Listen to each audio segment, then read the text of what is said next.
Saludos a todos, congresistas. Bienvenidos a esta séptima edición del Congreso Internacional de Ciencia Sanitaria. Primero de todo, daros las gracias a todos los que ya nos conocéis de anteriores ediciones. Daros, como digo, ese agradecimiento un año más por formar parte de este evento de difusión y de intercambio del conocimiento. También, por otra parte, quiero agradeceros a todos vosotros congresistas nuevos que habéis depositado vuestra confianza por primera vez con nosotros. Esperamos que este evento se encuentre a la altura de vuestras expectativas y con el objetivo de promover en el mismo estos grandes valores que nos definen a nosotros como profesionales sanitarios y también a nuestra sanidad. Valores como son el avanzar en el conocimiento, el trabajo en equipo y la humanización de la asistencia sanitaria. En este primer día de este congreso, que con mucho mimo hemos organizado para vosotros, vamos a comenzar esta ponencia con nuestra ponente y amiga, doña Leticia Porrero Rodríguez. Leticia es terapeuta ocupacional en Neural Alicante. Además, es vicepresidenta del Colegio Oficial de Terapia Ocupacional de la Comunidad Valenciana, además de delegada en Alicante. Leticia nos presentará en su ponencia El mundo a través de los sentidos, la importancia de la terapia ocupacional. Muchísimas gracias, Leticia, por estar hoy con nosotros. Muchísimas gracias a vosotros, como siempre, por invitarme a este séptimo congreso. La verdad es que es un placer, y lo tengo que decir también en público, trabajar con vosotros, tanto dentro como fuera. Muchas gracias. Muchísimas gracias.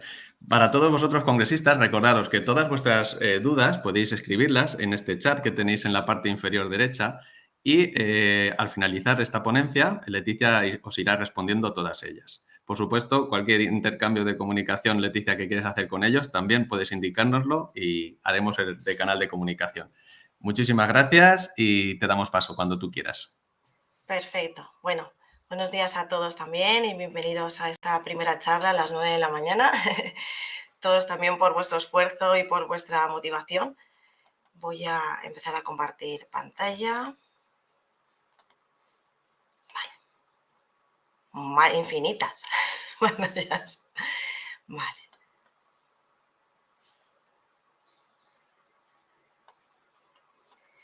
Bueno, pues como ha comentado el compañero, vamos a empezar con esta primera ponencia en este Congreso Internacional Online de Ciencia Sanitaria. Y bueno, vamos un poquito... Sí. Disculpa, Leticia, ¿puedes darle a ocultar la barra que aparece en la parte inferior? Sí. Ah, sí, perfecto. Ya está. Gracias. Bueno, esta ponencia... Tengo dos objetivos con esta ponencia. Voy a poner el móvil por aquí para luego ver la hora, porque como luego no lo veo... Mi primer objetivo es no exceder el tiempo por el respeto a los compañeros, pero tengo que decir que este tema es un tema que a mí me apasiona, entonces o bien, lo hemos estado hablando antes con Rubén, o bien me excedo en tiempo y espero que no por el respeto hacia mis compañeros incido y la motivación la pueda controlar. Y luego, por otro lado, también es un poquito el acercar lo que es la terapia ocupacional, sobre todo a nivel de integración sensorial, también para que comprendamos desde otra perspectiva, a través de los sentidos, cuál es nuestro mundo que nos rodea. A ver... Espera un segundito. Ahora, no le da fuerte. Vale, esta es la estructura que va a seguir un poquito esta charla. Bueno, la he clasificado un poquito en 4 partes y esto a su vez en 2 bloques. El primer bloque va a ser un poquito más...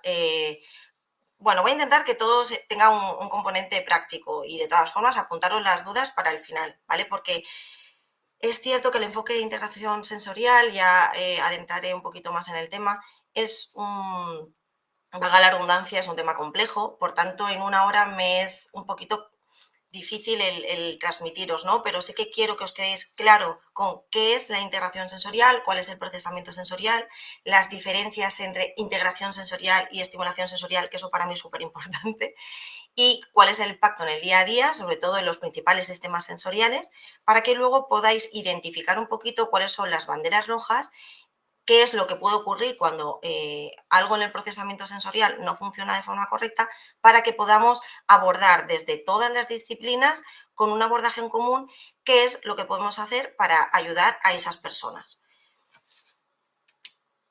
Bueno, aquí sí que te necesito un poco, Rubén, porque lo quise poner un poquito más adentrado en la diapositiva para que la gente también estuviera un poquito más activa.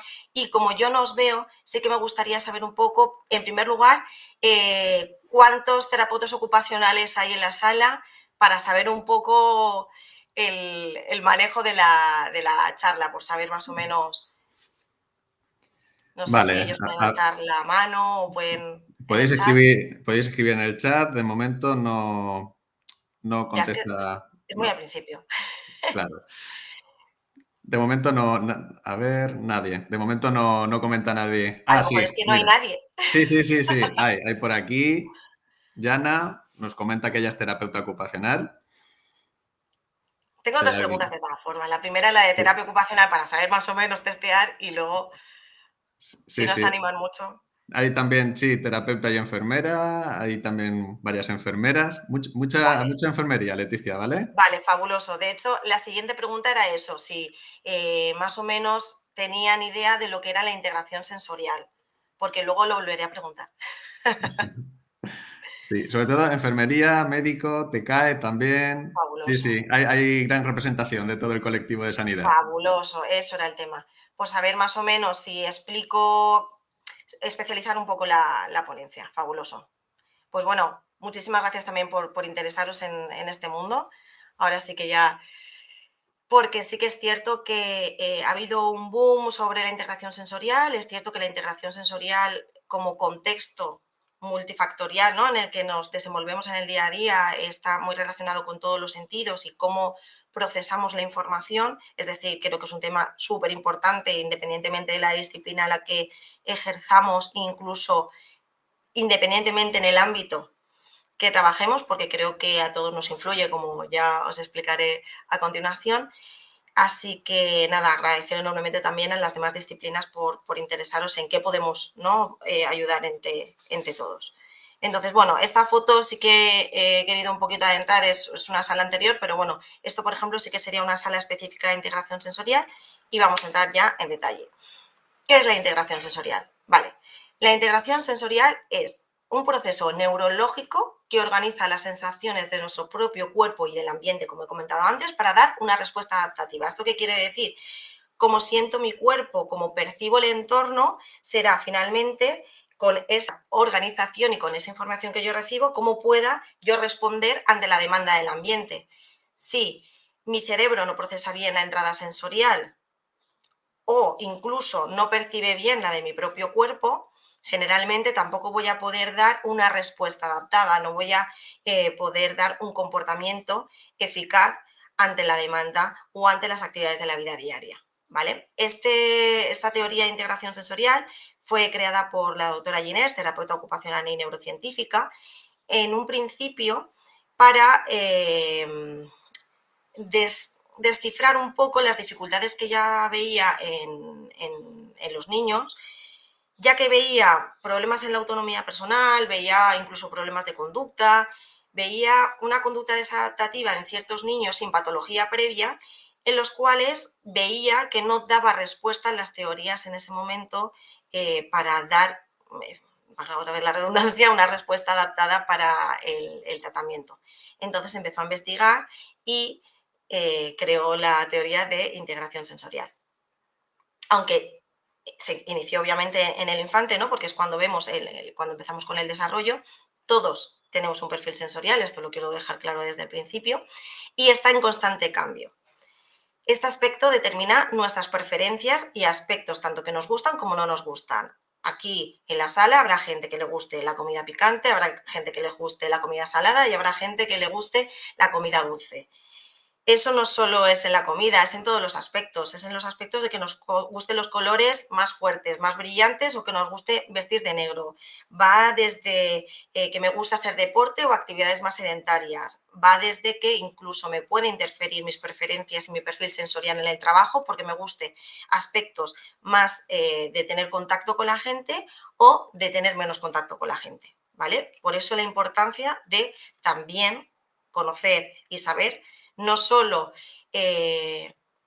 las alteraciones, ¿no? Si estamos todos en el campo sanitario, sé que es cierto que pues, siempre el déficit y siempre la alteración, pero es cierto que también es muy importante conocer cuál es el perfil nuestro en el día a día para poder desenvolvernos con mayor funcionalidad. Vale, entonces, como hemos comentado, la integración sensorial es la organización de las sensaciones de nuestro sistema nervioso central para una correcta utilización en el día a día. Esto se produce antes incluso del nacimiento, cuando somos bebés y estamos en el vientre materno, y ahí explicaremos un poquito más para adelante, y continúa a lo largo de nuestra vida. Pero sí que es cierto que los 7 primeros años de nuestra vida son muy importantes para su desarrollo, y cuando alcanzamos los 12 años es como la parte más de evolución, más madurativa del perfil sensorial o de nuestro sistema nervioso. ¿Dónde influiría entonces nuestro perfil sensorial, ¿no? O cómo procesamos nosotros la información sensorial? Pues influye en todas las actividades de la vida diaria que nos podamos imaginar, como hemos comentado anteriormente. Si empezamos desde la infancia hacia la adolescencia o hacia la madurez, influye en el aprendizaje, que eso nos va a impactar en el día a día a lo largo de todas las etapas evolutivas. También influye en las actividades de la vida diaria, en habilidades motoras incluso, exploración, en el juego, nuestra participación social. De todas formas, no os preocupéis que estos son como breves pinceladas para luego ya adentrarnos más en materia. Vale, súper importante para mí esto. ¿Qué es estimulación sensorial y qué es integración sensorial? Porque no son lo mismo. Actualmente, incluso en estudios que se realizaron hace tiempo, han utilizado el término estimulación sensorial e integración sensorial indistintamente, y no es lo mismo. La integración sensorial es la fotito que he puesto abajo y la estimulación sensorial es la fotito que he puesto en la parte correspondiente. La integración sensorial, como hemos hablado, es un proceso neurobiológico que hace posible que organicemos las sensaciones, tanto internas como externas, para que podamos dar una respuesta adaptativa, ¿vale? Es un marco teórico clínico específico de terapia ocupacional. Y, aún así, un terapeuta ocupacional, si no se especializa en este enfoque de tratamiento, no va a ser un experto en integración sensorial, es decir, es como una especialidad. Lo que pasa es que aún no están creadas las especialidades. Entonces, tiene que cumplir una serie de, lo que se llama la fidelidad, ¿vale? Unas medidas de fidelidad que tiene que cumplir con una serie de requisitos para, pues tanto formativos como de herramientas de trabajo, como de evaluación estandarizada con diferentes características específicas detalladas para que se llame integración sensorial, ¿vale? Lo digo porque, incido, hace tiempo incluso salió un estudio en el que se hablaba de la evidencia de los tratamientos y se utilizaba un poco indistintamente porque desde integración sensorial se pueden hacer dietas sensoriales, se pueden dar como estrategias, pero eso sí que no está avalado o no hay suficiente evidencia científica sin un terapeuta ocupacional detrás o sin un tratamiento específico que complemente esas actividades. Eso es como si nos metemos, y mira, hablo de dieta sensorial, pero me viene bien una dieta alimentaria. Eso es como si yo me meto en internet y pongo dieta para el SIBO, ahora que está todo tan de moda, dieta para el SIBO, ¿vale? Pero es que tenemos que ver el origen, ¿no? de ese problema alimentario o de mi objetivo en el que yo quiero conseguir. Pues es lo mismo. En todo nos tenemos que basar en la evidencia científica, y integración sensorial tiene evidencia científica lo mismo que en la estimulación sensorial, pero sí que es cierto que son dos cosas diferentes. Integración sensorial ya hemos hablado de lo que es, y la estimulación sensorial es la activación de un receptor que puede ser tanto unisensorial como multisensorial. Es, por ejemplo, el mirar las luces brillantes de una sala multisensorial. Me refiero, es un proceso como más pasivo, y la integración sensorial parte desde la persona y es un tratamiento más activo. Vale, si podéis cogeros esta diapositiva, para mí es súper importante porque es súper descriptiva. Lo utilizo casi siempre en todas las conferencias, en todas las ponencias, porque me parece súper clarificadora. Cuando hablamos de integración sensorial y vemos esta pirámide, podemos ver que en la base de la pirámide está nuestro sistema nervioso central. No estamos hablando de cosas que no sean importantes en el sentido de luego hacer una buena praxis. Me explico. Muchas veces podemos ver, ¿no?, los resultados finales o pues eso, problemas de conducta, o vemos que el aprendizaje académico no llega a consolidarse, o vemos alteración a la autonomía personal. Y si tenemos esta pirámide, a lo mejor podemos ver que no se ha creado de forma consistente. Muchas veces hablo de la infancia porque es desde donde se inicia y luego también pondremos ejemplos en la edad adulta, pero muchas veces nos pueden venir a consulta, nos pueden venir a clínica niños o niñas desreguladas y no sabemos muy bien qué es lo que está ocurriendo o vemos que incluso en el resultado académico tienen resultados discrepantes y cuando vienen a terapia ocupacional y hacemos una valoración, vemos que su perfil sensorial es totalmente complicado de llevar y ese niño como ha ido solventando, porque no nos olvidemos que es el sistema nervioso central, entonces al final muchas cosas por instinto, cuando llega una maduración del sistema nervioso, cuando ya tienen una edad de la que pueden controlar o que pueden saber o que ellos ya se van dando cuenta, van creando estrategias. Ya explicaré también lo de las estrategias de autorregulación, tanto activas como pasivas. Entonces, al final, a lo mejor vemos un niño que en un momento determinado ha dado una problemática o un niño hiperactivo, ¿no? Vemos que hay ciertas, pero cuando analizamos o cuando nos vamos a esta pirámide, vemos que es la base lo que ha fallado. Entonces, bueno, como bien sabemos, tenemos varios sistemas sensoriales, conocemos lo que es la vista, conocemos el oído, el olfato, el gusto. Como somos todos sanitarios, me imagino que también tenemos conocimiento de los demás, pero por si acaso también lo voy a explicar. La interocepción es las sensaciones de nuestros propios órganos, es la sensación de sed, por ejemplo, la sensación de hambre. El tacto, obviamente también sabemos, y la orientación laberíntico-vestibular sería el sistema vestibular que está localizado en el oído interno y ese que se carga un poco del equilibrio y de utilizar ambos lados del cuerpo. Y el sistema perceptivo, que como ahora también el tema del gimnasio y un poco también es más conocido por el resto de disciplinas, pero bueno, es la fuerza, las articulaciones, es nuestros músculos. Entonces, esto por un lado, súper importante. Y espero que se vea bien. Esto es un poquito ahí, pero me es muy complicado el poner este vídeo en la diapositiva. Pero este vídeo para mí es muy importante que lo veáis para que sepáis cuál es el impacto en líneas generales, que son las pinceladas que estamos dando ahora hasta que nos vayamos a lo más específico. Para mí es muy importante que veáis cuál puede ser el impacto en nuestro día a día cuando nuestro sistema nervioso central no puede, o nuestro procesamiento sensorial no puede modular la intensidad de la información del contexto, ¿vale? Entonces, bueno, os aconsejo que pongáis... No, espero que os escuche bien y si no, ahora me comentáis. I can't wait for a coffee. Oh, hello, barista. What do you girls want? Skim soy latte? Taryn, soy can't be skim. Hot chocolate, orange juice. No, Dad, I want a coffee. Hot chocolate? Great.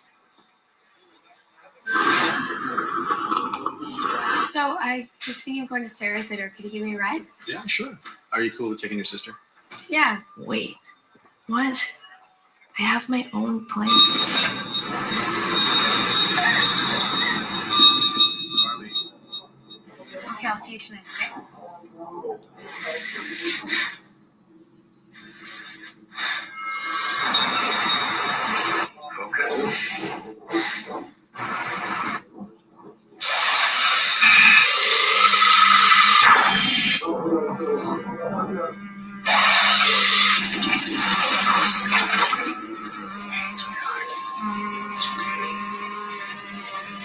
Carly. How can I help?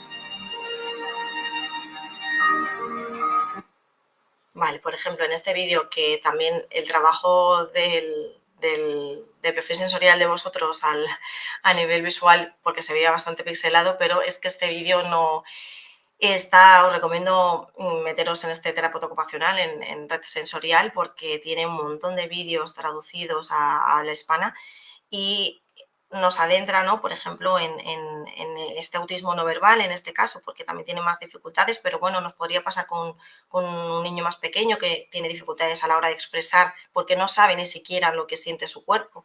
Entonces, es súper importante conocer el perfil sensorial para poder adentrarnos, ¿no? El ruido de la cafetería, pero nos puede pasar en el trabajo, nos puede pasar en la escuela. Yo me acuerdo también un niño que, por ejemplo, un día me comentó pero también pasan adultos, que lo que más le molestaba en clase era los estuches al abrir y cerrar las cremalleras, ¿vale? Luego también he tenido bastantes adultos e incluso les interfería a la hora del trabajo, ya no solo con una patología en concreto, que sí que es cierto que como ahora en el DSM-5 ya se incluyó en el trastorno del espectro autista las características sensoriales inusuales, sí que es verdad de ahí que ha habido un boom creciente en conocer, aunque saber qué es la integración sensorial para poder ayudar a este tipo de personas, pero incido, todos conocemos o todos tenemos alrededor y ahora también parece que está un poquito de moda, por ejemplo, el TDAH, ¿no? El trastorno por déficit con hiperactividad y este tipo de sensaciones o este tipo de necesidades, como iremos viendo y os resonarán nombres a lo largo de esta conferencia, tanto de familiares como de personas o como de alguna situación que hayáis encontrado incluso por la calle, podréis ponerle nombre, ¿no? con esta ponencia. Entonces, para mí era muy importante también que viéramos un poco qué es lo que puede sentir una persona, que en este caso no puede hablar. Vale, no puede hablar verbalmente.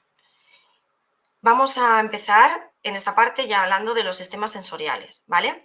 Os voy a contar primero de forma vivencial como 3 historias, tanto del sistema táctil como del propioceptivo como del vestibular. Entonces, si queréis, va a ser la siguiente diapositiva, si queréis podéis cerrar los ojos y cuando ya termine de contaros, que es un minutito, os digo que los abráis, ¿vale? Para que, si no, intentar interiorizar lo que os voy a contar a continuación. Así se agudizan los sentidos.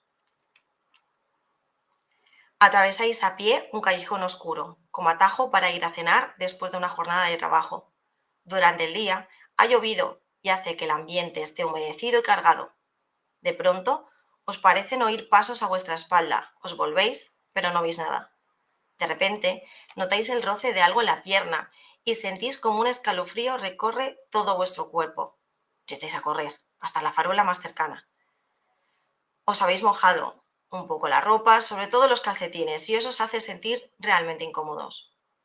Sin embargo, cuando miráis hacia atrás, los pasos no eran más que las gotas de agua cayendo de las cornisas y lo que os rozó la pierna era un gato sobreviviendo. Abrid los ojos. Esperad que quito esto de aquí. Vale. Parece que el sistema táctil ha activado nuestro nivel de alerta, precipitándonos a tener una respuesta inusual ante estímulos que nos suponían realmente una amenaza. Pero tenemos que ir a cenar, con los calcetines mojados, y el escalofrío aún os recorre todo vuestro cuerpo. Si en este mismo momento que habéis vivido esa sensación o esa información de una situación cotidiana, se os acercara una persona y os preguntara por una dirección, ¿seríais capaces con todas esas sensaciones de reponeros en ese mismo instante y responder con indicaciones precisas y no mandándoles a otro sitio? Y es más, con la sensación pegajosa de haber sudado, de haber pasado un mal rato y de tener los calcetines mojados, ¿vais a aguantar toda la cena sin tener consecuencias incluso para vuestra salud porque pueda estar un aire acondicionado puesto? Pues imaginaros sentiros así todo el día, a todas horas, como una botella que se va llenando poquito a poco, poquito a poco, poquito a poco, o como ha pasado en este momento, que se ha llenado de golpe. Pues esto es lo que siente una persona que tiene dificultades a nivel del tacto.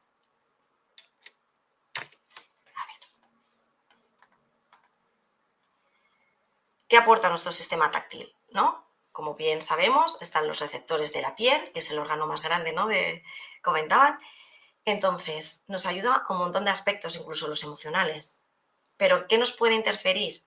nos interfiere en la alimentación, como hemos hablado, en que nos gusten las cosas más blandas, más duras, frías, incluso en el vestido.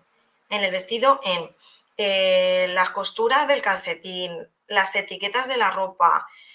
Incluso hay personas que tienen dificultades a nivel del sistema táctil y en verano, por ejemplo, lo pasan peor y no nos damos cuenta. ¿Por qué? Porque tienen más zona descubierta y reciben más información.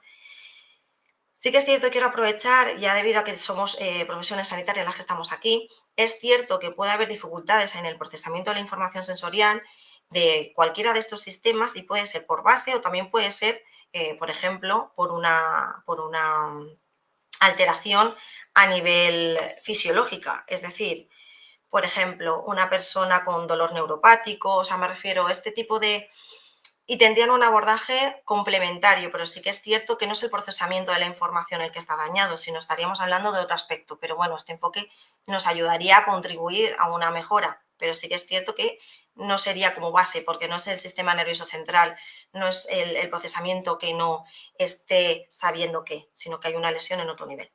Vale, volviendo, nos puede interferir hasta el cepillado de dientes, en el vestido no lo hemos hablado, pero muchas personas adultas incluso van compensando en la infancia, ¿no? Pues bueno, sí, de pequeño comía un poco mal, pero el control de esfínteres me costó un poquito, pero no gateé, pero bueno, sí, el aprendizaje, la escuela me costaba un poquito, pero bueno, luego la universidad como me gustaba, pues todo bien.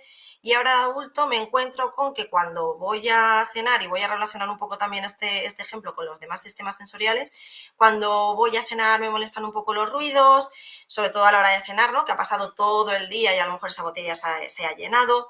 Hay que ver qué áspero es el uniforme del trabajo, ¿vale? Entonces nos interfiere y nos influye en todas las actividades de la vida diaria, pero también nos ayuda a que nuestra función manual sea más precisa, que nuestro control motor sea mejor y tiene un aspecto muy importante, como hemos hablado, con respecto al bienestar emocional.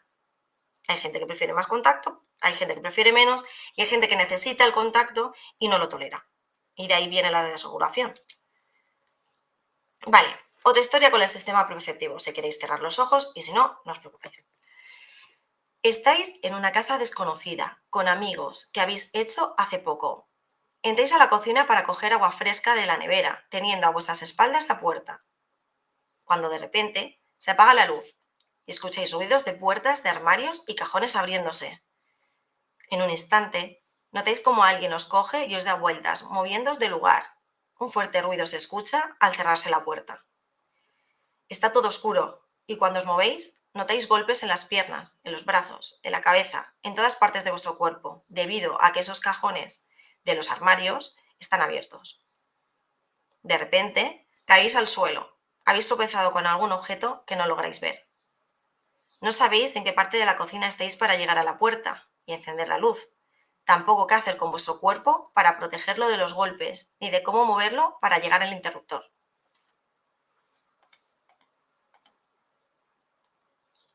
Ahora, si queréis, podéis abrir los ojos.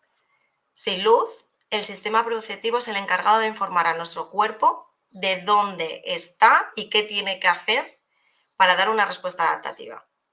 Si la escena se hubiera dado con la luz encendida y nuestro sistema perceptivo hubiera funcionado de forma correcta, nosotros habríamos sabido esquivar de mayor o mejor forma según el día, según el momento, ¿no?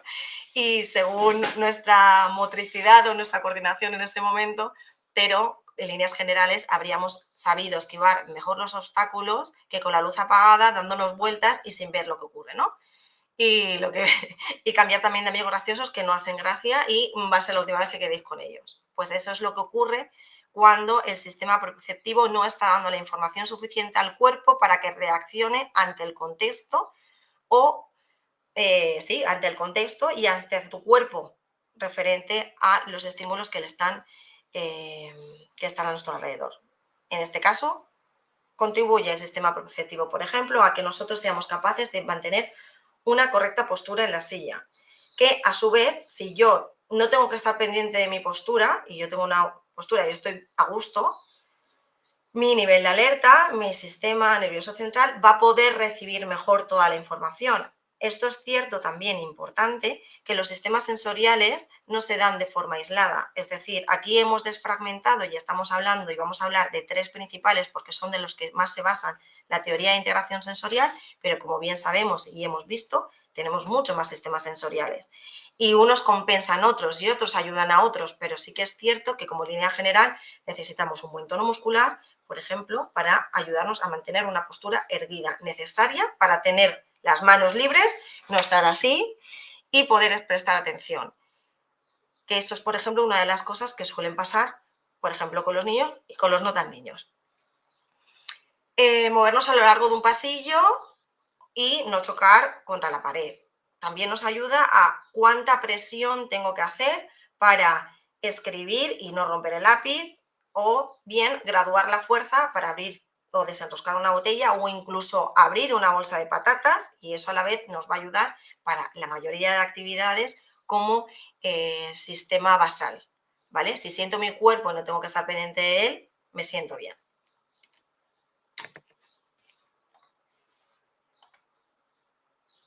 Sistema vestibular. Si queréis, cerramos los ojos. Después de una larga caminata hacia el Gran Cañón del Colorado, por fin estáis pudiendo contemplar la preciosa vista. Un acantilado de 2.300 metros de caída libre enfrente de vosotros. ¿Queréis inmortalizar el momento con una foto? Cuando estéis preparados para hacerla, de repente, una persona del grupo de turistas os empuja y sentís que os caéis hacia atrás, no sabiendo la distancia que hay y si caeréis al suelo o caeréis al acantilado. Una vez abiertos los ojos, esa sensación de caer al vacío, de no saber la distancia, de descontrol de tu cuerpo cuando hay un cambio en la cabeza, porque como hemos hablado, os he adentrado ya en la pirámide del desarrollo y vamos a hablar a continuación, el sistema vestibular está localizado en el oído interno. Cuando hay un cambio brusco en un plano, esas personas notan como si efectivamente cayeran al vacío y lo pueden llegar a sentir simplemente por subir unas escaleras mecánicas, o un niño cuando copia de la pizarra la tarea y cambia, se le desestabiliza incluso el campo visual, que como vamos a ver ahora tiene que ver con el sistema vestibular. Pero el sistema vestibular es que no solo es el equilibrio, no solo es el movimiento, ¿no? Lo que nos ayuda o lo que nos permite también andar sin caernos, aunque sabemos que está estrechamente ligado con el propioceptivo y muchas veces es complicado separar un sistema de otro, porque donde va el cuerpo va el movimiento, donde va el movimiento va el equilibrio, donde va el equilibrio va la fuerza, que es propioceptivo. Pero en líneas generales, la mayor información que nos puede dar el sistema vestibular es el equilibrio, pero también es la integración bilateral, la integración de ambos lados de mi cuerpo, tan necesario para absolutamente todo. Desde, efectivamente, montar en bicicleta, atarme en los cordones de los zapatos. Es imprescindible para un montón de actividades bimanuales, que son la mayoría de las actividades de la vida diaria.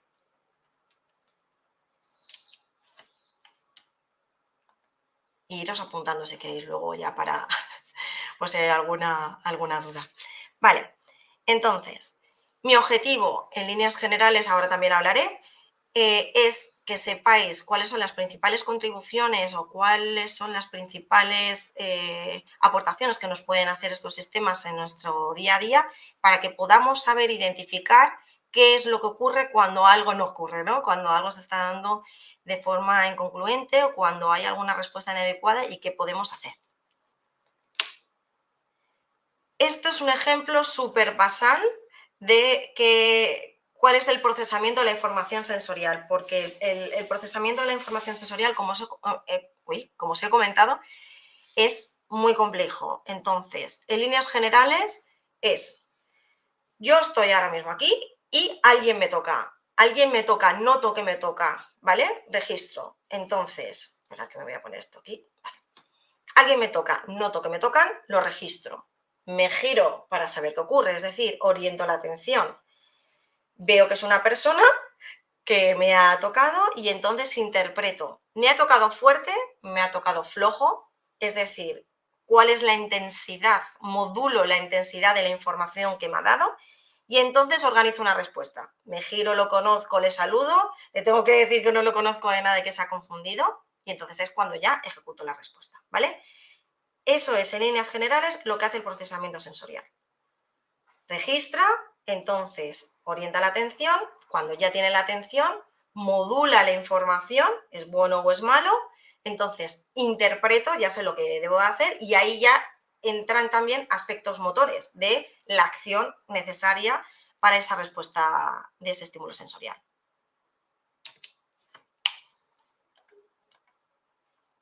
Vale, esto es complejo, pero os lo he querido poner y espero captura de pantalla si queréis.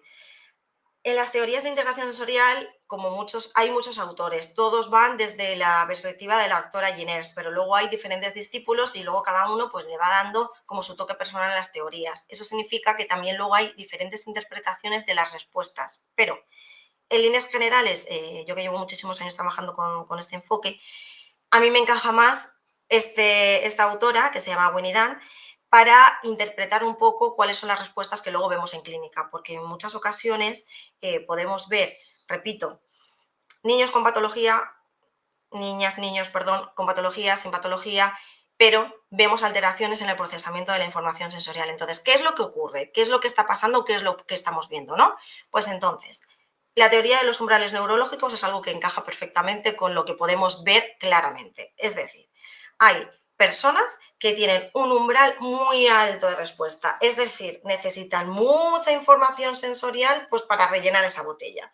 Entonces, ante ese umbral, que es muy alto porque necesita mucha información, es decir, es poco sensible, yo puedo hacer una estrategia de autorregulación o no hacer nada, ¿vale? Si yo hago una estrategia de autorregulación para decir, jolín, es que no me entero de nada, necesito caña porque es que no me entero de nada, buscaré la información. Luego otra cosa es que no sepa buscarla bien y me pase de rosca, que eso nos pasa también a los adultos, pero eso es otra historia. Pero podemos tener una estrategia de autorregulación activa y buscar o no buscarla. Entonces, son esos niños que parecen como letárgicos, parece como no se enteran porque ni siquiera son conscientes, que esa es una de las importancias también de hacer intervención, ni siquiera se dan cuenta de que no están procesando la información y de qué tienen que hacer, ¿vale? Por el lado contrario, podemos encontrar a personas que tienen el umbral neurológico un poco más estrecho, un poquito más bajo, y entonces, ¿qué pasa? Que cualquier información sensorial que entre puede desencadenar una conducta disruptiva, puede desencadenar una respuesta y una desregulación importante dentro del sistema nervioso central. Entonces, ¿qué ocurre? Si yo sé que con cualquier información auditiva, visual, repito, táctil, que alguien me toque, no me gusta, puedo evitarlo, independientemente de la edad que tenga y de la situación social que sea, ¿no? Pero puedo llegar a utilizar estrategias de autorregulación activas, es decir, hago cosas, para poder modular un poquito la intensidad de la información. Pero, por otro lado, puede ser que no sea capaz o que no sepa lo que debo de hacer en ciertas situaciones y son ese perfil sensitivo, esa persona sensible o ese niño irascible que está todo el rato llorando y no sabemos qué ocurre, ¿vale? Ni siquiera el niño es capaz de saber qué es lo que le está pasando porque todo el rato se está sintiendo mal. Entonces, ¿hay un perfil sensorial bueno o malo? No. Todos tenemos un perfil sensorial, es más, las últimas teorías ya estaban adentrando en no solo hablar de un déficit o un trastorno del procesamiento sensorial, sino también de las personas con mayores capacidades. Es decir, yo, por ejemplo, tenía un adulto que traía a su hijo, muchas veces ocurre que cuando traen a un niño y se empieza a hacer intervención, el padre o la madre generalmente también tienen un perfil sensorial que han ido compensando y dicen, bueno, pues eso yo lo hacía de pequeño, o eso me pasa a mí ahora, o jolín, Leti, pues hay que ver a mí lo que me molesta esto. Entonces, yo me acuerdo, por ejemplo, un padre que me refirió, él trabajaba en una fábrica de azulejos y él tenía muchísima sensibilidad, tanto táctil como auditiva. Entonces, pero era muy, muy bueno en tareas mecánicas. Entonces, ¿qué ocurre? Que él, estando en procesos de elaboración de piezas, era el mejor de todos porque era como muy automatizado y aguantaba grandes cantidades de horas sin hacer descansos, independientemente de los descansos laborales que exige la ley, pero que tenía un rendimiento muy, muy alto sin ningún coste, pero sin embargo había veces que a nivel auditivo le distorsionaba. Entonces habló con el jefe y le puso la idea de utilizar cascos inhibidores, que ahora cada vez más vemos también a niños, ¿no?, cuando son festividades, y le permitió focalizar mejor la atención y poder ser mejor trabajador en ese aspecto.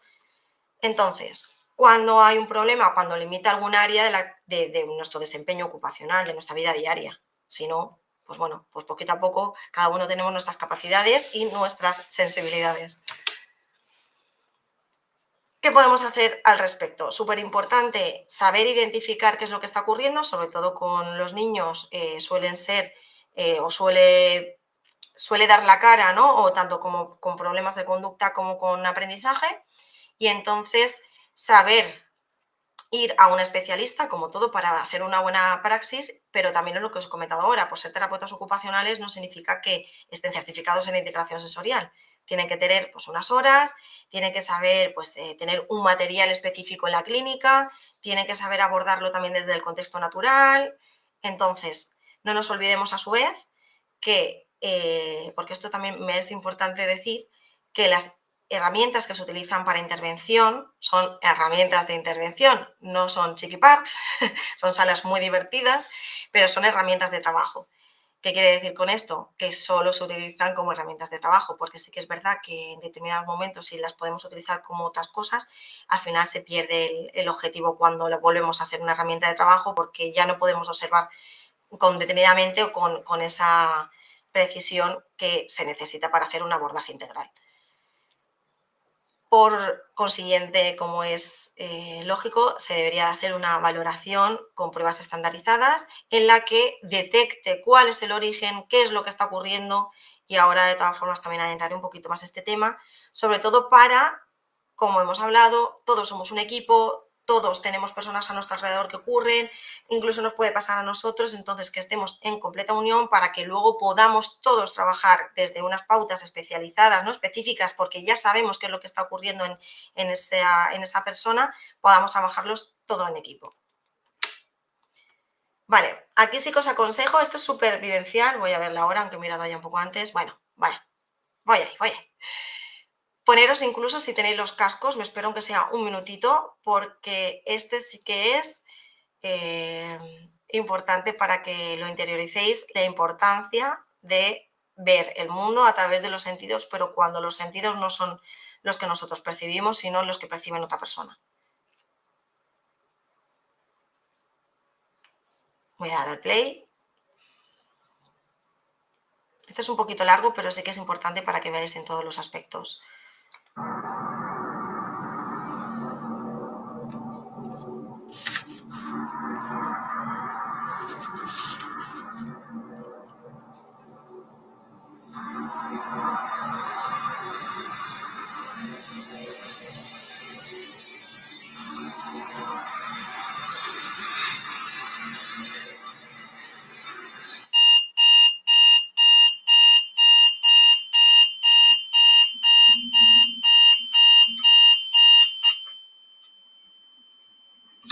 El residuo del sonido que se ha quedado de la alarma.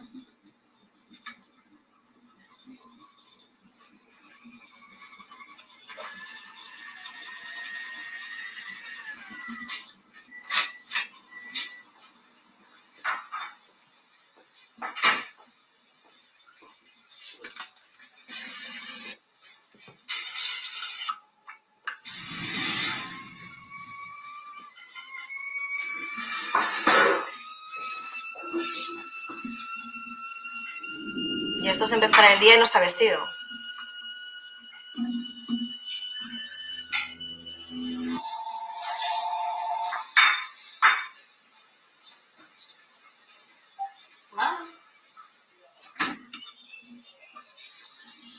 No se ha vestido, no se ha lavado los dientes. Que ahí podríamos también más desencadenantes. No está conduciendo él.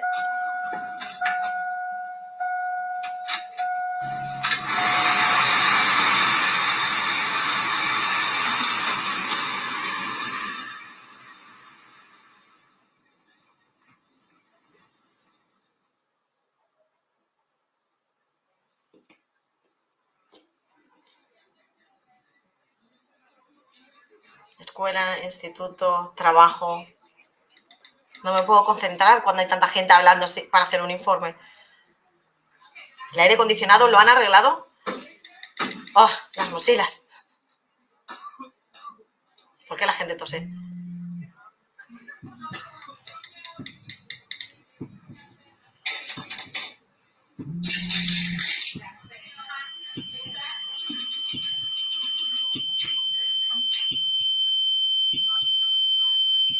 Las oscilaciones en el campo visual muchas veces cuando hay estímulos sonoros o cuando hay estímulos auditivos o visuales. Las luces, los focos, la luz blanca.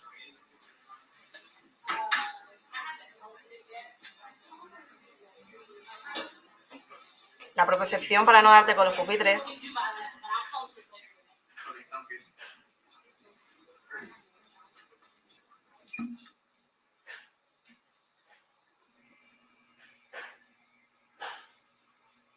El sonido de los luminiscentes. Mucha gente dice referir que escucha el sonido de la electricidad.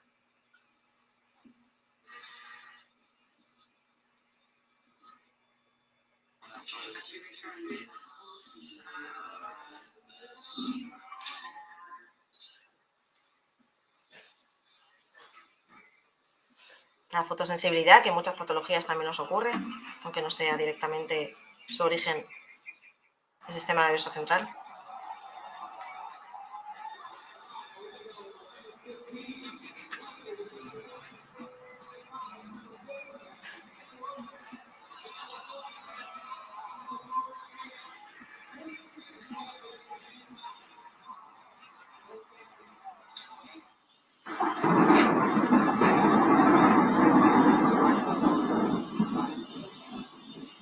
No hablamos de un centro comercial.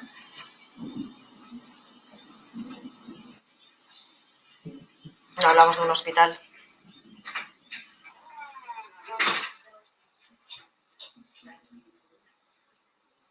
Yo tenía una niña adolescente que cuando tenía que exponer en clase, ella decía que sentía que le dolían las venas del brazo.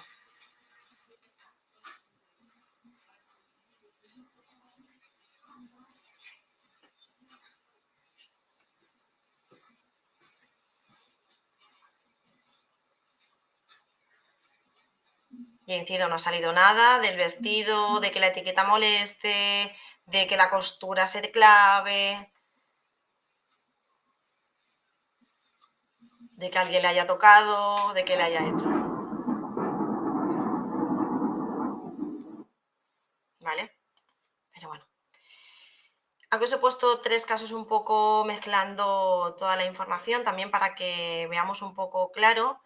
Nos podemos encontrar con, por ejemplo, el primer niño, ¿no? Que dice, necesito moverme, quiero saltar, quiero correr, me cuesta estar sentado. Pasa lo mismo en el comedor, en el autobús y en muchos otros lugares. Me suelen castigar con facilidad, sobre todo sin recreo.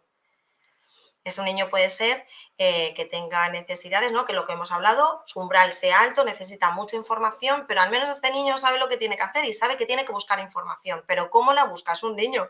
Ese niño no tiene 7 años y no tiene 12 años, no ha llegado a su evolución, a su momento madurativo para saber qué es lo que puede hacer o lo que no, o sentir su cuerpo más o menos con cierta...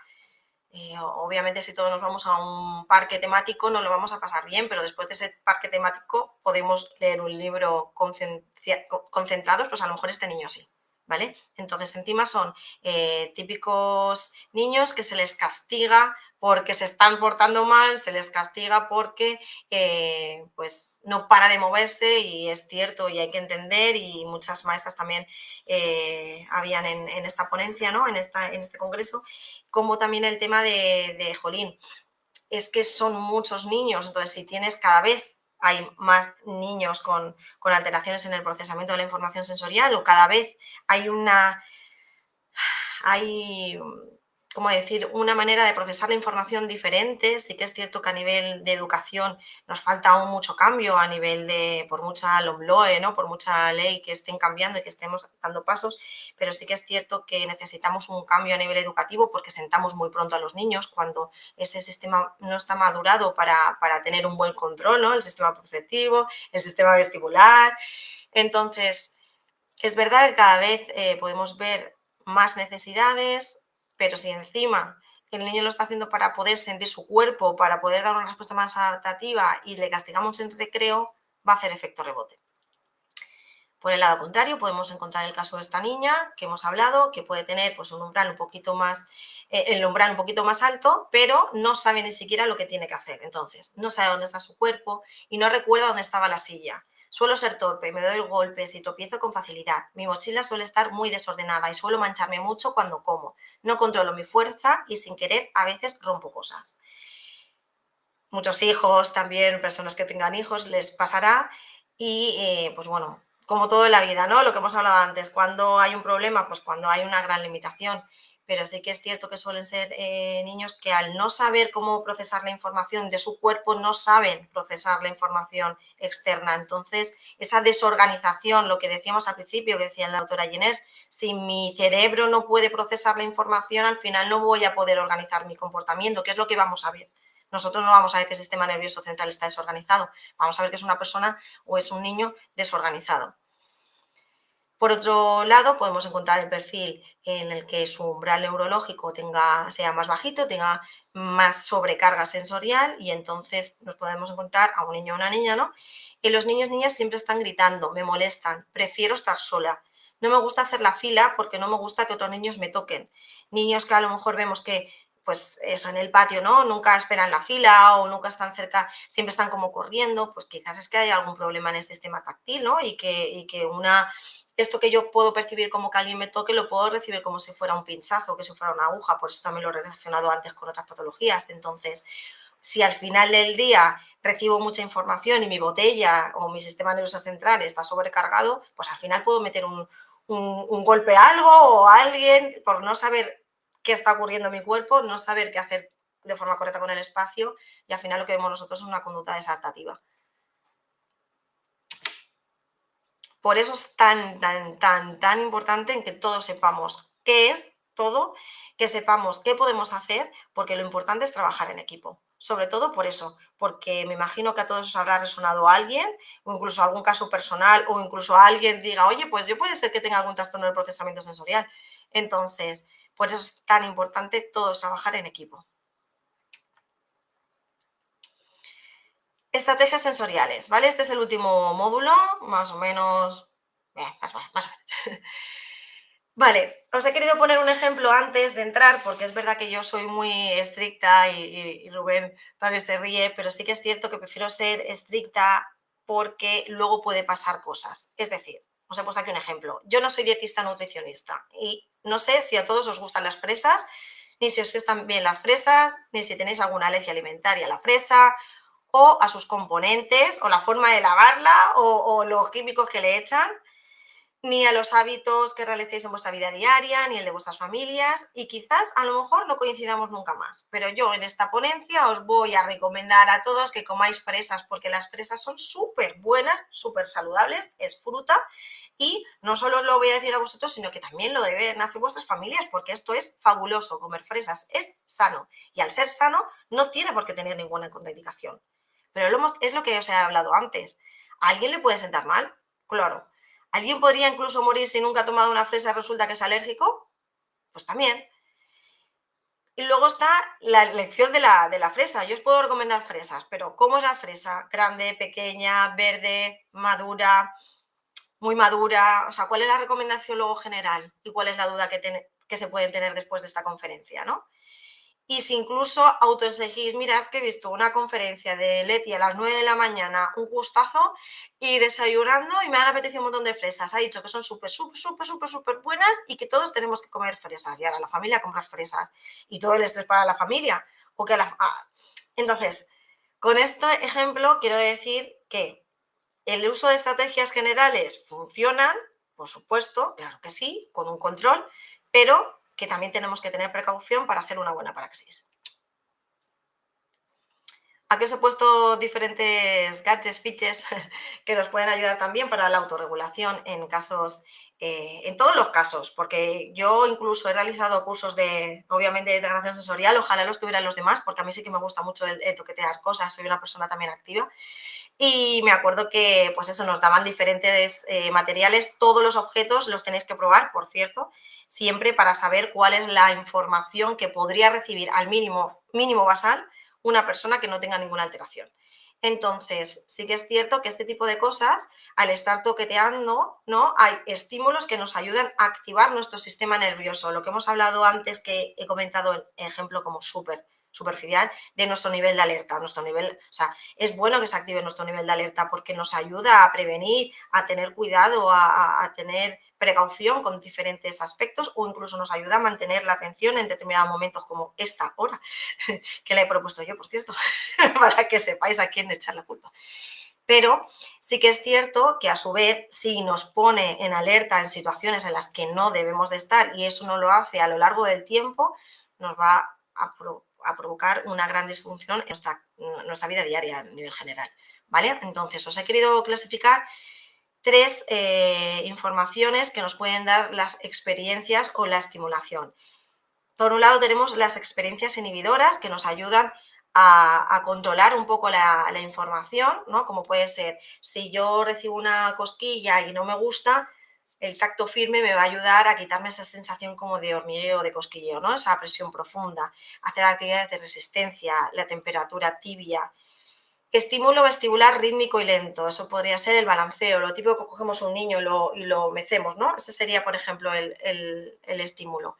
Pero sí que es cierto que el sistema vestibular, por eso las estrategias que vais a ver a continuación son sobre todo proprioceptivas y organizadoras, porque son las que no tienen rebote.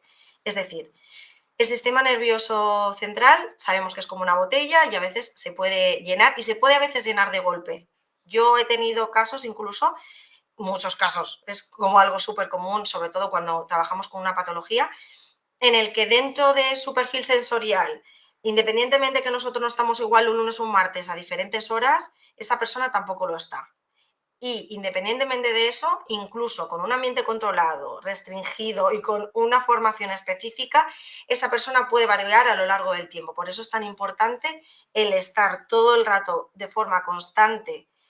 Que no se piensen que tú le estás favoreciendo esa estimulación, pero estar ahí, porque la integración sensorial nace de la persona y en base de esa persona sale la intervención. Por eso también es más compleja, porque tú no puedes obligar ni tú puedes decir, pero sí que tienes que estar consciente y mirando color de piel, la piel de gallina, ojos, porque el sistema vestibular a veces puede dar una respuesta inadecuada hasta 48 horas después. Es decir, incluso un terapeuta ocupacional súper especializado en integración sensorial puede hacer una intervención, dar un poquito más de caña y a lo mejor al día siguiente el niño encontrarse regulero y no ni siquiera saber ni nosotros asociar, ¿vale? Por eso es tan importante y por eso lo de las estrategias generales, y sobre todo por eso me centraré en las prospectivas, porque son las que sí o sí no van a tener contraindicaciones. Experiencias excitatorias que suben nuestro nivel de alerta, pues el tacto suave, las cosquillas, movimientos giratorios obviamente, y movimientos arrítmicos, que son, pues mira, cuando pasa algo, ¡despierta!, ¿no? Pues este tipo de información son las que nos pueden ayudar a activar un poco nuestro sistema nervioso. Y luego estarían las proprioceptivas, que es resistencia muscular, empujar, tirar, descargar, trepar. También actividades oromotoras, como puede ser masticar chicle, mucha gente también el morder los bolis, ¿no? El soplar. Esas son actividades que regulan a nivel orofacial, pero que también están ayudándonos a organizar, ¿no? Las típicas personas pues, que se muerden las uñas, que no se debe, pero que sepamos que viene por ese sistema nervioso central creando una estrategia un poco más primitiva, pero para organizar la información. Vale, aquí he puesto actividades sobre todo con niños porque, pues, repito, es como el inicio, pero también ciertas recomendaciones para adultos. Pero en líneas generales es lo que os he hablado en esta diapositiva anterior. Todo lo que sea resistencia, empujar, tirar, descargar peso, trepar, ahora el famoso, bueno, las prácticas deportivas, ¿no? Los gimnasios, todo esto nos ayuda también a a mejorar no solo el cuerpo, sino ayudarnos a organizar mejor la información. Trabajo pesado, resistencia muscular.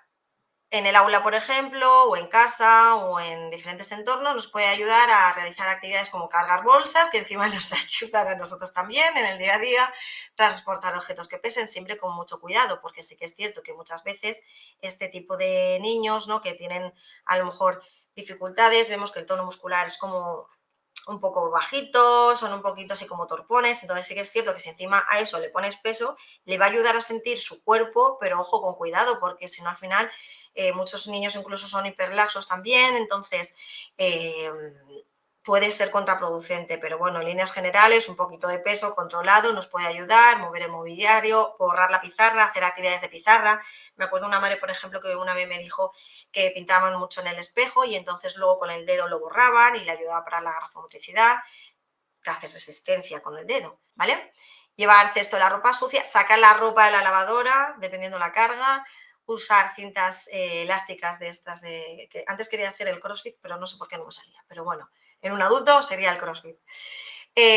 También lo he puesto en la parte de abajo, tanto para cualquier edad, la escalada súper buena, porque es el tema de disociar, integración bilateral, resistencia muscular, ambos lados del cuerpo, los integramos dentro de un plan motor. Artes marciales, sobre todo también por el tema de la consecución de los pasos motores que se necesitan hacer a la hora de una llave, por ejemplo, ¿no? Todo eso son secuencias motoras que a la vez nos ayudan. Sabemos que el aprendizaje motor y el aprendizaje sensoriomotor nos ayudan luego, como hemos hablado, están en la base, nos ayudan luego al aprendizaje académico. Entonces, ciertas actividades, por ejemplo, el fútbol es súper complejo. Es un deporte que encima lo tenemos súper arraigado en nuestra cultura, los niños enseguida en deporte, pero un niño con alteraciones en el procesamiento sensorial le va a ser muy complicado estar en el fútbol. ¿Por qué? Porque tienes que correr y saber parar para dar a la pelota. Tienes que estar consciente de tu cuerpo, de alternar y el movimiento que tenga que hacer para y del resto del equipo, más la portería, más... Son actividades más complejas. Entonces, por ejemplo, las artes marciales, judo, les serían mejor y serían más beneficiosas, ¿no? El yoga, sobre todo también, por ejemplo, para la conciencia corporal, pueden ser muy buenas opciones de ocio. Jugar a ir de campamento, llevando una mochila, el paso este de jumping jacks que se llama en inglés y españolizado, esa marcha ayuda mucho, ¿no? Porque es esa propiocepción y esa fuerza que hacen con las piernas también les ayuda. Jugar a hacer la compra con productos de verdad y cargarlos de un lado para otro. Ahora que viene el verano, múltiples de actividades nos pueden también ayudar.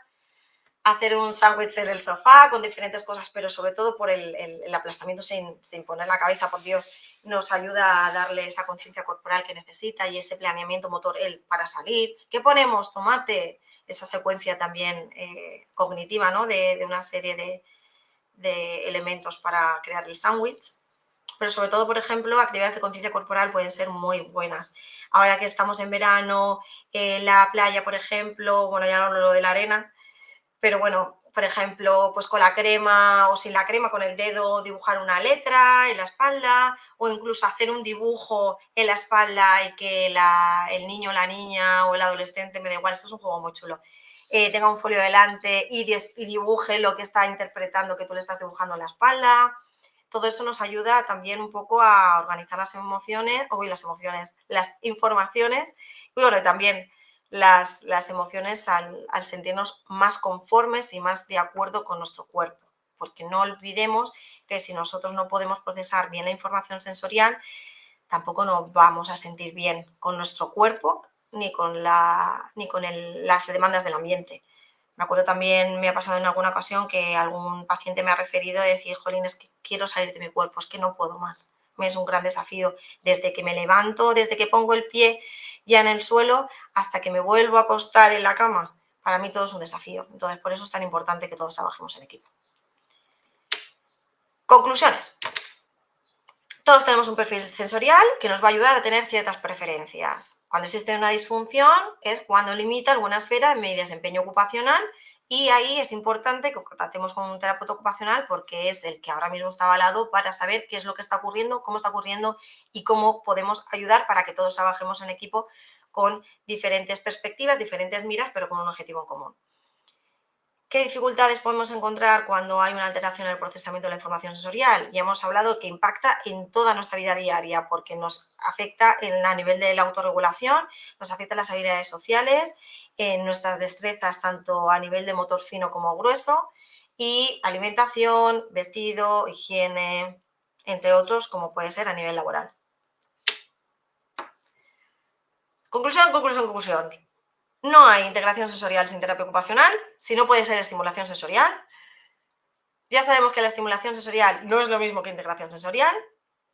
Generalmente cuando vemos alguna dificultad en el aprendizaje puede ser, como hemos visto en la pirámide del desarrollo, que esté alterado alguna parte del sistema nervioso central a nivel de sistemas sensoriales y que pueda tener correlación.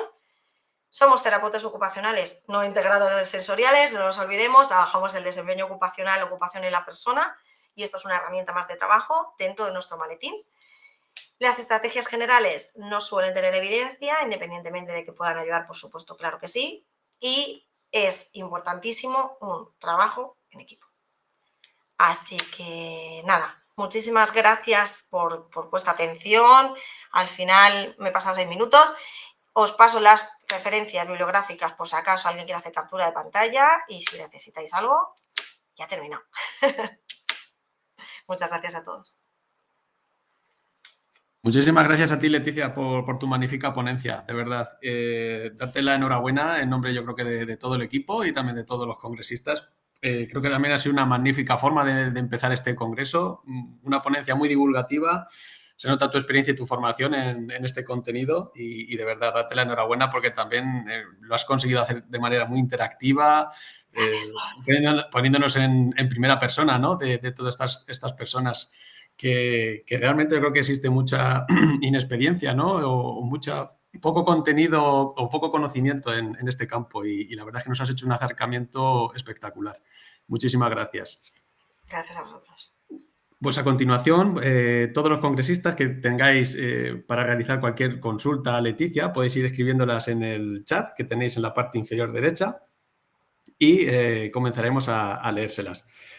Nos ha comentado hace un poquito además de nuestras ponentes también, Isabel Rodríguez Vico, que nos ha preguntado si, por ejemplo, el vértigo que se sufre al bajar las escaleras se podría considerar un problema vestibular. ¿Cuál es tu opinión al respecto? Sí, sin lugar a dudas. Aquí es como todo, ¿no? Esto es multifactorial y sí que es cierto que hay muchas veces que las respuestas hay que cogerlas con pinzas porque tendríamos que hacer un buen análisis, pero sí que es cierto, a partir de los 25 años el sistema nervioso central se va quedando un poquito regulinchi a nivel de los sistemas sensoriales. Entonces sí que es cierto que sobre todo las sensaciones de vértigo, ¿no? Lo típico de yo antes me montaba en atracciones y ahora voy a hacer montañismo y miro hacia abajo y me da un pavor y yo no soy así.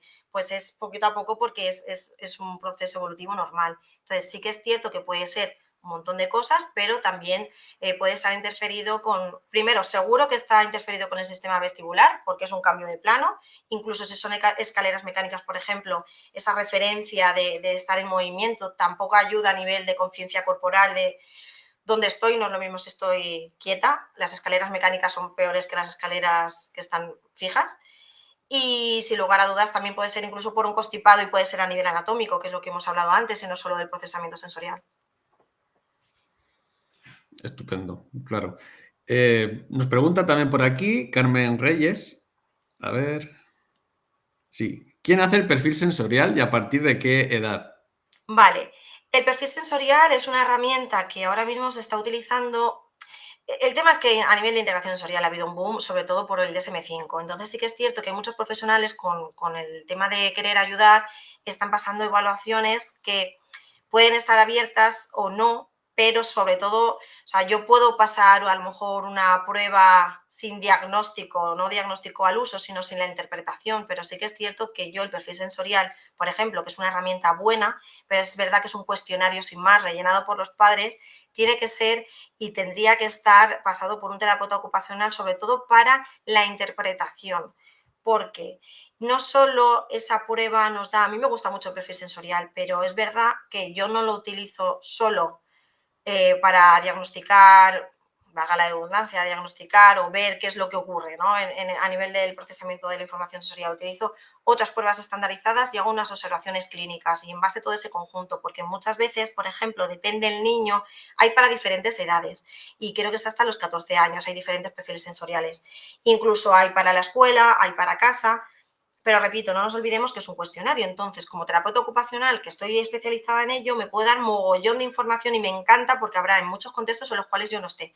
Entonces, para mí es hipervalioso porque me da un montón de información. Y la teoría de Buenidan, que hemos hablado de buscadores, letárgicos y todo eso, coincide también con los resultados que me puede dar el perfil sensorial porque es de Buenidan. Por eso os he hablado de que esa teoría me encajaba luego en las respuestas. Pero sí que es cierto que muchas veces no encaja nuestro perfil del niño o del infante que queremos ver con ese perfil sensorial. Os pongo un ejemplo. Yo tenía una niña que yo nunca le pasé el perfil sensorial y repito, yo soy pro perfil sensorial porque me da mucha información del contexto que a lo mejor yo no puedo tener en la clínica.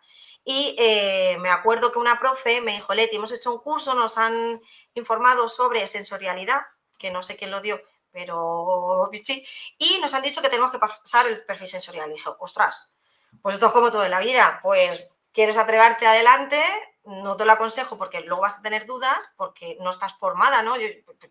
Pues no requiere esto años, pero aún así el perfil sensorial es que yo no se lo he pasado a esta niña porque no sirve para nada. Bueno, pues pásaselo. Y dije, no tengo problemas, se lo voy a pasar y es que te lo voy a enseñar a ti. Lo hablamos con la mamá, le pasé el perfil sensorial, esta niña mordía vasos de cristal por esa sensación orofacial que ella tenía de no poder más. Sin embargo, a nivel oral salió desarrollo, o sea, su respuesta era igual que otros niños de su edad. Y sin embargo, esa niña mordía cristales, los pen, o sea, ya no hablo camisas, ya no hablo paredes, es decir, ese perfil sensorial, o sea, la evaluación en ese momento del perfil sensorial no encajaba con ese perfil. Entonces, en líneas generales, ¿el perfil sensorial es bueno? Sí, pero como una herramienta complementaria, porque no nos olvidemos que es un cuestionario. Efectivamente. Como bien has comentado antes, pues forma una herramienta más dentro de vuestro maletín, ¿no? De trabajo. Correcto, Eso correcto, es. correcto. Porque es que como ahora ha habido tanto boom con la integración sensorial, es cierto que mucho, yo mira que soy pro y esta ponencia va del mundo, ¿no? A través de este sentido, pero sí que es cierto que no nos tenemos que olvidar que somos profesionales detrás de una especialización. Totalmente, totalmente. Nos ha preguntado también nuestra congresista Yolanda que si se puede considerar un problema que una persona de 18 años diga que se sienta como una persona adulta.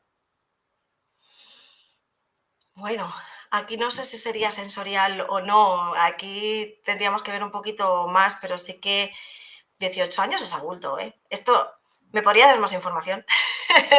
Para saber qué es lo que ella sospecha con esta ponencia que puede ir, en Yolanda, lo si que nos yo le quieres puedo ayudar. aportar algo más aquí en el chat, podemos actualizarla luego un poquito más Claro, adelante. porque me refiero, que tenga 18 años y que se sienta mayor, tampoco es malo en el sentido, o sea, simplemente con esa información, pues ¿por qué no? Hay personas que se pueden sentir más maduras, pero con esta ponencia sobre el sistema nervioso y sobre la información sensorial, no sé si es que has detectado otra cosa y has querido a lo mejor iniciarlo con esta frase para que te podamos echar todos un cable. Vamos a dejarle unos minutos. Mientras tanto, vamos Vale. a ir resolviendo otras cuestiones. Nos pregunta también María Isabel que cuánto tiempo pasa desde que se diagnostica hasta que es tratado. Uf, pues si puede ser poco y ya, mejor. O sea, cuanto antes mejor. Cuanto antes mejor porque lo que hemos hablado, el perfil sensorial está a lo largo de todo nuestro proceso de evolución, está en constante cambio. Repito, pues habrá preferencias incluso creadas por nuestro perfil sensorial, que cuando éramos pequeños queríamos unas cosas y ahora hemos cambiado, no pasa nada, está en constante cambio. Pero sí que es cierto que cuando hay una alteración o cuando vemos que algo puede que no nos encaje o vemos algo que dices, jolín, es que se le ha dado tratamiento, ¿no? Mira, por ejemplo, hace poquito tuve una charla con unos amigos médicos y me decían, jolín, no conocíamos el papel de la terapia ocupacional en el TDAH y sin embargo conocemos muy bien lo que es la medicación que les damos a estos niños. Entonces, incido, pues cuanto antes mejor. Todo es complementario, todos los profesionales trabajamos a una, pero cuanto antes mejor. Entonces, depende del niño, depende el caso, se puede tardar más o menos, pero cuanto antes mejor, lo que se tarde en valorarle. Por supuesto. Vale. Nos comenta, a ver, le están dando también agradecimientos a la terapia ocupacional y a la importancia que tiene. La verdad que también ha contribuido mucho la ponencia a ello. Mira, nos comenta también Lucía Payas que ella es enfermera en UCI y que ha sacado una conclusión. Trabaja en una UCI abierta, es decir, que Sí. no son habitaciones individuales, y te pregunta que si crees que los déficits sensoriales pueden favorecer más al conocido como delirio de la UCI. Es decir, que muchos Que pacientes pierdan sean la... más sensibles a los ruidos.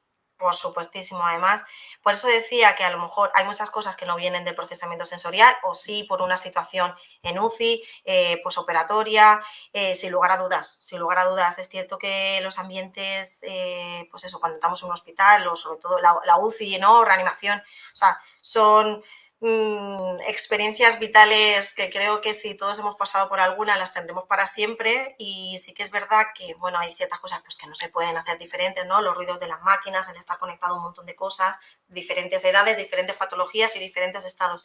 Pero sí que es verdad que efectivamente el ser un ambiente respetable a nivel sensorial lo máximo que se pueda, yo no sé si muchos, por ejemplo, de vosotros habéis visto Anatomía de Grey, ¿no? O como puede estar en otros países y es cierto que cada vez más en otros países, en España, aún vamos un poquito a la cola de ciertos aspectos y sobre todo pues, también a nivel de sanidad y de educación, que no están los terapeutas ocupacionales tan instaurados como en otros países y en los ambientes sensorialmente respetables se deberían de tener mucho más en cuenta en los momentos más vitales de nuestras vidas, como puede ser, pues eso, una UCI, un niño, una sala de reanimación. Entonces, sin lugar a dudas, esa deprivación o esa sobreestimulación puede interferir también a nivel de la recuperación, incluso a largo plazo.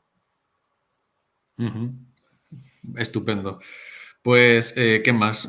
Inmaculada nos pregunta también si, por ejemplo, cuando se golpean en la cabeza o se automuerden, si también se puede considerar un problema del mismo campo. Sí. A ver, esto también depende de la patología, ¿no? Pero, por ejemplo, muchos niños, sobre todo con trastorno del espectro autista, que no tienen esas herramientas para sacar el mundo interno que tienen ellos hacia el exterior o saber comunicarnos diferentes cosas. O sea, el golpearse la cabeza puede ser frustración y puede ser por un montón de cosas, pero también puede ser una estrategia de autorregulación porque necesite esa presión profunda de darse un golpe o morderse, como hemos hablado de la boca, que es como súper reguladora, para intentar inhibir.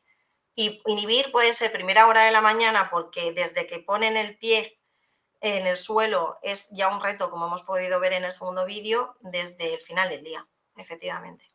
Habría que analizarlo también, pero puede ser una estrategia de autorregulación. Aparte que obviamente es una conducta disruptiva, pero sí es como también hablamos en el trastorno del espectro autista o en el desarrollo neurodivergente, el aleteo, ¿no? Que también hemos hablado de muchas personas que aletean y es como para relajar un poco la información. Sí, efectivamente, un buen diagnóstico es principal y primordial, ¿no? Antes de enfocar un buen tratamiento. Correcto. Nos pregunta también nuestra congresista Isabel Morato que una vez diagnosticado, ¿cuánto suele o cuánto puede durar el tratamiento? Depende de lo que tenga. Depende de lo que tenga, depende de lo que le pase, depende la edad, depende el momento. Esto es ahí es súper complicado de decir, porque hay, como hemos hablado antes, hay veces que incluso, es que estamos hablando del sistema nervioso central y estamos hablando de su maduración. Entonces, más o menos podemos saber, pues depende, porque hay veces que el caso incluso puede pintar mal y de repente dices, madre mía, cómo ha respondido, y hay veces que pinta muy bien y no llega a procesar, y no llega a procesar, y no llega a ver esa desensibilización, porque esto hablamos, ya os digo que he intentado traeros la teoría, pero lo más sencillo de la teoría, pero estamos hablando efectivamente de algo muy, muy complejo, de un proceso neurobiológico. Entonces, hay veces que de repente casos que tienen una perspectiva de que sea más a largo plazo, de repente reacciona muy bien y hay expectativas que dices, bueno, esta persona enseguida va y se queda un poco más estancada. Pero bueno, para mí también es súper importante, independientemente de la evolución o de la duración, un aspecto súper necesario que es el autoconocimiento del perfil sensorial. Y eso es una de las cosas que yo empodero a todas las personas que vienen a mis sesiones. El autoconocimiento del perfil sensorial, porque yo no estoy en todos los sitios y conmigo son X sesiones a la semana. Pero luego esa persona se tiene que desenvolver y ver el mundo a través de los sentidos como lo ve esa persona, no yo. Entonces es súper importante que si puede analizar, pues como un análisis de conducta, también si hay alguna persona de psicología, ¿no? El antecedente, el antes, el después, qué está ocurriendo, cómo se está sintiendo en mi cuerpo, qué he pasado, qué he hecho, para que luego también pueda meter estrategias, que es lo que hablamos, por eso el tan importante trabajar en equipo, estrategias en el contexto natural para que pueda ir acortándose el tratamiento, claro, efectivamente, que yo pueda dar el alta y que esa persona tenga al final su varita y que pueda ir utilizándola cuando lo necesite. Ujú. Bueno, desde luego hay muchas preguntas que son de muy específicas, ¿vale? Pero es verdad que está generando muchísimo interés, de verdad, la temática como tal. Entonces, continuando con las dudas, Leticia nos pregunta también María Yolanda que si se puede considerar un problema sensorial el sentirse agobiado cuando llega la noche, sobre todo en las estaciones de otoño e invierno. Habría que hacer un buen análisis, pero sin lugar a dudas, muchas veces, sobre todo lo que hablamos, bueno, verano e invierno, porque el verano también es costoso, pero bueno, yo marcaría más como el final del día. El final del día sí que podría, si tú te sientes más sobresaturada, sobrecargada, te cuesta dormir. No nos olvidemos, por ejemplo, que el sueño también es uno de los factores que no he hablado de él, pero por hablar un poco del día. Pero, por ejemplo, el sueño es una de las cosas que también suelen estar alteradas cuando una persona tiene una alteración en el procesamiento de la información sensorial y es la ocupación que afecta a lo largo de todo el día, independientemente de que se da por la noche. Entonces, sí que es cierto que cuando hay una disfunción en el procesamiento de la información sensorial, muchas de esas personas te refieren que por la noche es el peor momento, porque claro, ya ha pasado todo el día, han ido compensando y ya cuando por la noche es como shutdown, ¿sabes? Como ya está, he llegado hasta aquí. Entonces, el verano también suele ser malo, sobre todo porque, pues eso, hay más luz, la gente estamos acostumbradas más a salir, los españoles gritamos mucho, es como todo más tal, pero bueno, en el invierno también es cierto que no recibimos también esa carga de luz que a la vez a otras personas, como todos tenemos un perfil, nos puede ayudar a relajarnos y nos puede llegar a sobresaturar más el no encontrar esa luz o esa necesidad de autorregularnos. También puede ser. De nuevo, nuestra congresista Inmaculada Salvador, quien es la que te ha hecho la consulta sobre cuando se automuerde, no se pueden golpear en la cabeza, nos pregunta que a qué estímulo experimentan para que lleven a cabo esos desencadenantes. ¿Qué sensaciones crees que pueden pasar por ellos? Claro, es que depende, me refiero, ¿qué estímulo puede ser el que le haga daño para que él se pegue en la cabeza? ¿Me he entendido bien? Efectivamente. Sí, efectivamente. Cualquiera, claro, cualquiera. Además, si se pega en la cabeza, o sea, no es una conducta social que tengamos muy adquirida, es decir, pegarse en la cabeza es una conducta disruptiva muy al límite, como el morderse la mano. Yo he tenido un montón de niños que lo hacían y yo tenía un niño que incluso llegaba a romper la tablet porque su patrón para dormir era darse golpes en la cabeza. Y otro niño que llegó un día a mi consulta todo lleno de sangre y lo tuvimos que meter corriendo a intervención porque me lo trajeron de urgencia, porque estaba súper desregulado. Es decir, es que es el sistema nervioso central, estamos hablando que es una botella. Puede ser cualquier estímulo o puede ser el momento o puede ser los días anteriores. Habría que hacer un buen análisis con todos los profesionales, obviamente, porque estamos hablando de una conducta, al fin y al cabo tendríamos que ver también qué está ocurriendo. De nuevo, ensalzar pues, la importancia del trabajo en equipo y la coordinación multidisciplinar. Nos pregunta Beatriz, ¿cómo? Vamos a ver. Sí, a ver. Sí. ¿Cómo una persona adulta con trastorno del espectro autista 1, con especial de sensibilidad olfativa, cuál sería el tratamiento a seguir?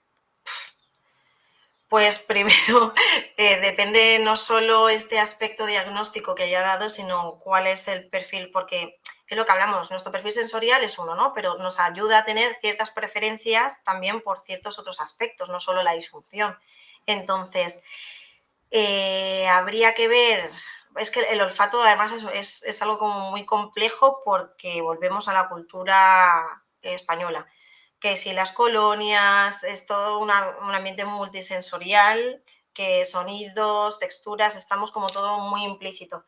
Entonces, dependiendo la persona, dependiendo lo que haya salido de la valoración, se realizarían los tratamientos u otros, pero sí que es cierto que el tratamiento de integración sensorial, como he comentado, se basa en el sistema táctil, propioceptivo y vestibular. Entonces, Quizás aquí no habría que hacer tanto como un tratamiento puro de integración sensorial, sino ayudarnos de este enfoque como herramienta y realizar actividades a lo mejor organizadoras que nos ayudaran a que procesemos mejor la información e ir desensibilizando yo desensibilizaría o intentaría al menos desensibilizarlo, porque sí que es cierto, y nos pasa por ejemplo con el sistema auditivo, es muy fácil coger y ponerte cascos de inhibidores de sonido y ya está, y no me molesta a nadie, pero cuanto menos se habitúe esa neurona o ese neurotransmisor o ese sistema nervioso central, todos los procesos que están envueltos en ello, a esa información, más sensible se va a hacer.